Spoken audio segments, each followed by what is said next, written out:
10 babae kabilang ng 5 menor de edad ang nasagip ng mga otoridad sa isang videoke bar na pugad umano ng prostitusyon sa Malabon. Narito ang report ni Isay Reyes. Isang linggo nang minamatyagan ng mga pulis ang umano'y pugad ng prostitusyon na ito sa Estrella Street, Barangay San Agustin sa Malabon. Mga menor de edad pa ang umano'y kinakasangkapan dito.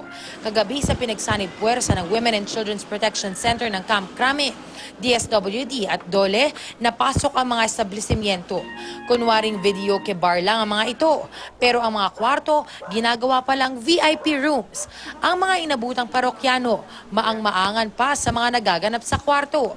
Pero hindi nakapagsinungaling ang ebidensya kung saan nahuli ang isang lalaking nakasuot ng t-shirt ng pulis. Yun talaga ang uniform namin.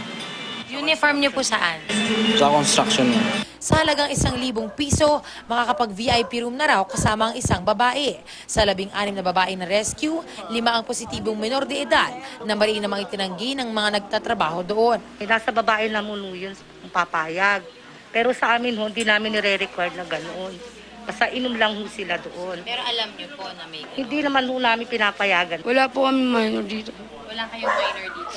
Bawal sa ano, kasi may lisensya po yung mga ibang babae namin. Sa tanggapan muna ng DSWD, dinala ang mga babaeng biktima. Ang lalaking nakasuot ng t-shirt ng pulis, isa sa ilalim sa investigasyon.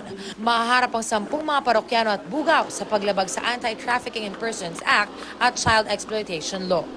Either nang bugaw ka o gumagamit ka ng traffic victim, may pananagutan ka rin sa batas. Ito ang unang balita mula sa Malabon.